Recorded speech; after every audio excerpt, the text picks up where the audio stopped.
Antoine Robitaille. Écoute! Oui, j'écoute. J'en suis pas revenu de ce qu'il a dit. On est là pour aider. Ben, je trouve que oui. On veut aider. Je suis là pour aider. Ouais. OK. Les deux. Écoute! Antoine Robitaille. La rencontre. Robitaille du Trizac. Antoine, bonjour. Bonjour, Benoît. Bon, alors, tu veux commencer avec quoi? Je comprends pas. C'est quoi liste ou Rodriguez? C'est où tu vas aller? On commence par la coaliste. C'est Oui. la primeur de Nicolas Lachance du bureau parlementaire là, qui a parlé à des anciens employés des circonscriptions caquistes, des bureaux de circonscription caquistes, qui ont dit, là, puis je t'en ai parlé hier, là. Je t'ai parlé de cette utilisation de la coaliste, c'est cette base de données partisane qui est utilisée par la CAQ pour faire du pointage durant les élections. Tu sais ce que c'est une liste de pointage? Avant, c'était sur papier, c'était un gros document, en tout cas, à partir de la liste électorale qui, elle aussi, avant, était imprimée. Là, évidemment, ça fait une dizaine d'années que c'est numérisé. Nous, on avait révélé l'existence de la coaliste en 2017 lors de l'élection partielle c'était de Louis Hébert. Donc, l'élection qui a tout changé pour la CAQ, là, c'est Geneviève Guilbeault qui avait été élue, si tu te souviens bien. Et nous, on avait comme fait une opération d'infiltration dans l'équipe de la CAQ. Puis on avait découvert cet outil-là très, très polyvalent, numérique, tu sais, qui permettait d'être très efficace dans le pointage. Donc, la coaliste. Et à ce moment-là, les gens de la CAQ même étaient très fiers de cette affaire-là. Ils disaient, je me souviens, c'était, voyons comment il s'appelle, donc, son nom m'échappe, là. En tout cas, un personnage qui a été de la CAQ très important, Le Bouillonnec, voilà. Oui. Monsieur Le Bouillonnec, qui était un des organisateurs de la CAQ à ce moment-là, il était très fier. Il disait que c'était comme le secret de la Caramilk, cette liste-là.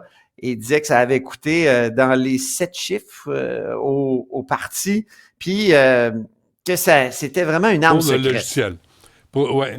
Mais si cette c'est un liste-là logiciel, existe, là, il y a des gens du parti qui m'ont appelé, ils ont dit, c'est pas tout à fait un logiciel, c'est comme un truc auquel tu as accès dans un nuage, là. Donc, tu sais, il y a des précisions informatiques à faire là-dedans.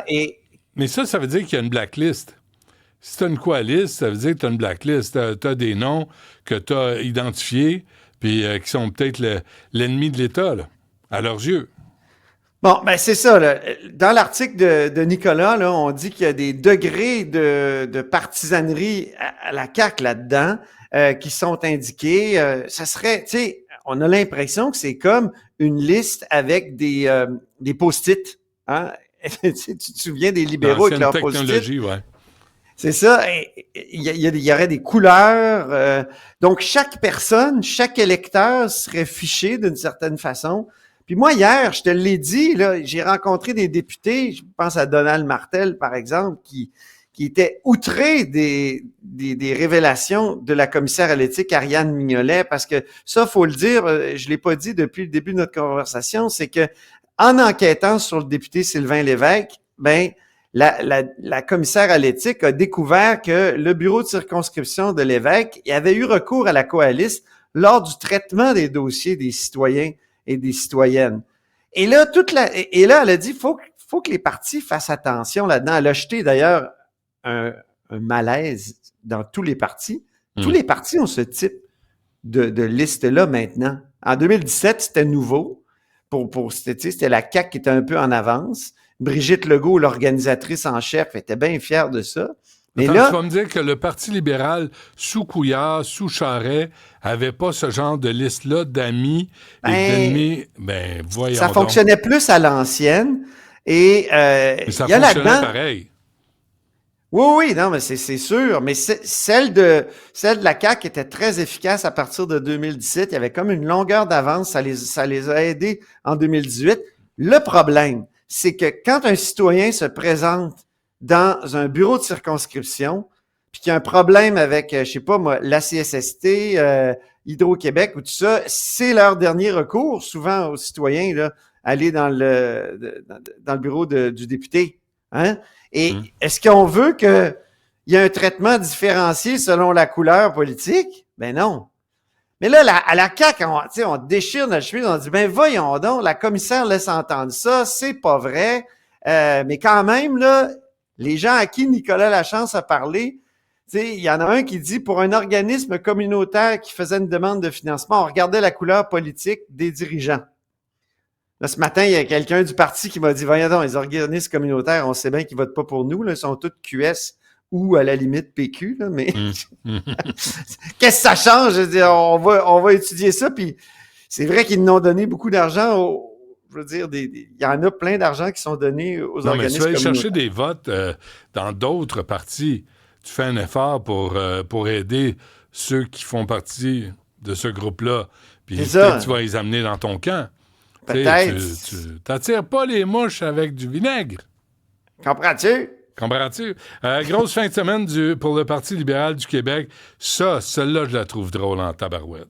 Hey, 35e congrès des membres. Qu'est-ce que tu trouves drôle plus précisément dans ma liste? Parce que continue, il y a tellement de choses qu'on pourrait dire. Je te dirai au fur et à mesure.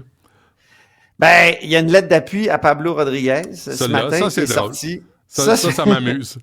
C'est une démonstration de force. On sait qu'il y a plusieurs candidats actuellement à la direction. La course n'est pas lancée encore, mais écoute, elle est larvée, là. C'est comme... Et la preuve, c'est qu'il y a cette lettre-là ce matin où on présente Rodriguez comme le premier ministre dont le Québec a besoin. Et ce qui est intéressant, c'est qu'il y a un thème qui ressort à travers la liste des 40, là, et que Pablo Rodriguez voudrait s'emparer de ce thème-là, c'est la rigueur budgétaire. C'est drôle parce qu'il vient du gouvernement Trudeau. Ben oui, tu me niaises-tu? La rigueur... Trudeau a doublé le déficit du Canada en 9 ans.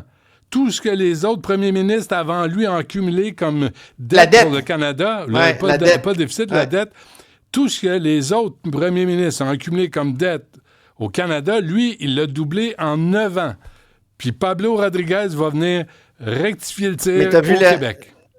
T'as vu les signatures? T'as quand même Robert Poetti, mais surtout Martin Coiteux. Martin Coiteux, qui est économiste à la Caisse de dépôt maintenant, il dit plus un mot politique, il refuse toutes les entrevues, il est plus là-dedans, là. Mais là, le voilà qui ressurgit. C'est lui, Martin Coiteux, là, les gens le connaissent pas, là, mais Martin Coiteux, c'est lui l'austérité libérale. Ou la rigueur budgétaire, si tu veux. Parce qu'il n'y a pas eu vraiment d'austérité. Techniquement, c'est vrai que les budgets n'ont pas décru, mais il augmentait moins que l'inflation puis que les coûts de système, comme on dit. Ils ont coupé 1 milliard dans l'éducation, les libéraux. Arrêtez, là. Ils ont coupé ils ont cessé l'augmentation. Et évidemment, tout augmente là, dans la vie, on le voit, surtout en une période de la résolution d'inflation. Pour bilinguiser les services de santé, ça, le Parti libéral va s'approcher de la majorité francophone avec ça. J'en reviens pas, écoute. Celle-là est drôle. Celle-là est drôle. Puis je dois te dire, ça rejoint des propos que Pablo Rodriguez a tenus à Mario Dumont le 19 septembre. On peut l'écouter et le regarder même. Les anglophones se sentent québécois, pas rejetés, ou est-ce que les francophones, lorsqu'ils sont en désaccord, ne se font pas traiter de racistes parce qu'on n'est pas du tout raciste au Québec, ou est-ce qu'un Québec où le premier ministre ne pointe pas les immigrants pour le problème du jour puis dit c'est de votre faute. Un Québec où... OK, mais un Québec, donc la loi 96 sur la langue, on assouplit ça. Ça va trop loin. La langue 96, il y a des très bons bouts là-dedans. Moi, je l'ai défendu, l'aspect de l'étendre, par exemple, aux institutions fédérales. Moi, j'ai pris la parole publiquement là-dessus. C'est un extrait un peu long, mais Rodriguez, il revenait après, il disait, il y a une affaire qui est fondamentale là, sur la loi 96. Il faut que quand on veut des soins de santé, qu'on puisse parler notre langue. Puis les anglophones, ils ont l'impression qu'ils peuvent pas. Ils ont l'impression. Il n'y a pas de chiffre à l'appui, là. Ils ont l'impression, on se casse le cul pour se tordre en 8, pour leur donner des services en anglais. Puis Pablo, lui, il va voir le Québec Bashing Community Groups Network, puis il va aller têter des votes comme le bon libéral il est, comme ils le sont tous, puis dénigrer la majorité francophone, encore une fois. Pablo, sur l'immigration... Et sais-tu quoi? Ils reprennent leurs mensonges. J'ai lu une partie des documents de la fin de semaine, là. Puis je sais pas si tu te souviens... En 2022, ils avaient publié une lettre en août 2022, juste avant la campagne électorale. Les candidats des circonscriptions anglophones, en disant que nous, si on prend le pouvoir avec Dominique Anglade, ce qui n'est pas arrivé, on va enlever là, de la loi 96 toutes ces dispositions qui nous empêchent d'avoir accès à des soins de santé en anglais. Mais tu sais, après ça, moi, après l'élection de 2022, je posais constamment la question, mais qu'est-ce que vous vouliez dire? Quel article? Ben oui. Et jamais aucun libéral a pu me répondre. C'est parce du qu'il n'y en a Montreal pas. Gazette. Il y en a du pas. JT. Ben oui. Et là, je regarde les documents en fin de semaine, puis ils ont un débat sur la Constitution du Québec, parce qu'ils veulent adopter une Constitution du Québec. Puis là-dedans, ils disent, on va enchasser la loi 101 dans la Constitution du Québec après l'avoir expurgé des éléments qui nous empêchent d'avoir accès aux soins de santé en anglais. Et c'est pas vrai! Il n'y en a pas, en tout cas. Subventions aux écoles religieuses, mais aussi l'immigration. Parce que Pablo, les deux pas bons là, à Ottawa, là, Marc Miller et Justin Trudeau, qui ont laissé rentrer des gens au chemin Roxham jusqu'à temps que le Canada se fâche, puis là, il les laisse rentrer à l'aéroport Trudeau puis à Toronto.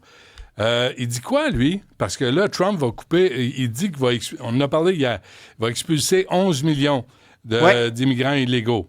Alors, ils vont ils iront pas au Mexique, ils s'en viennent au Canada. Pablo, il compte faire quoi, lui? Ouvrir les portes, ouvrir les vannes? En tout cas, moi, je vais être à Lévis en fin de semaine. C'est sûr qu'il va faire des scrums, puis on va lui poser la question. Mais juste en terminant rapidement, je pense que les subventions aux écoles religieuses aussi, ça divise beaucoup le caucus et le parti. Et c'est intéressant, ça s'immisce dans la course à la direction, là. Il y a des membres du caucus qui ont appuyé des candidats qui sont déçus de leur position sur les écoles religieuses. Je pense à Désiré McGraw qui est fâché contre Pablo Rodriguez, m'a-t-on dit, parce qu'il a été trop mou sur la question des écoles religieuses.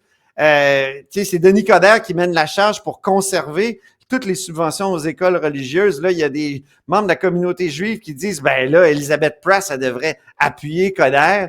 Il y en a d'autres comme Fred Beauchemin, lui qui a pris la décision de rompre avec le caucus puis de dire il faut continuer à investir à donner des subventions aux écoles religieuses.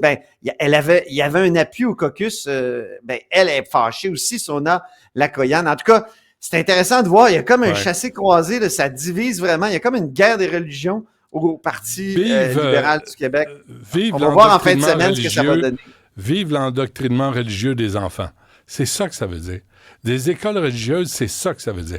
On endoctrine des enfants à penser selon un livre pseudo-saint. Il faut, puis de se diviser. Puis l'autre, là, au bord de la rue, il pense pas comme toi. Il croit pas au même lutin imaginaire. Fait que c'est un pas bon. Faut puis pas l'État s'ouvrir. donne de l'argent à une école qui accepte pas tout le monde parce qu'il accepte juste les gens d'une seule religion. Oui, c'est ça. Puis les petites filles moi, je pense moi, j'ai hâte là, qu'on fasse le ménage aussi parce que l'école religieuse, là, c'est pas Brébeuf, là. Non. C'est pas le collège François de Laval ici à Québec. C'est pas d'origine religieuse. À l'époque, il y a 100 ans, il y a 75 ans. L'école religieuse, aujourd'hui, là. Dans le fond, dans le temps, comme je te l'ai déjà dit il y a quelques jours, on parlait d'écoles illégales, c'est-à-dire des écoles qui n'enseignent pas tout le curriculum québécois pour des raisons religieuses. Ça, il faudrait les identifier puis dire, ça, là, ça n'a pas de bon sens, il faut définancer ça. Et je pense que c'est vers ça que s'en va le Parti libéral, mais il y a de la friture sur la ligne quand même entre le caucus puis le parti, notamment la commission politique qui est menée par André Pratt. Bon, bonne fin de semaine. Merci. À lundi. Aussi. On se reparle du congrès. Oui, lundi. Excitant. Prends des photos. Salut. Oui.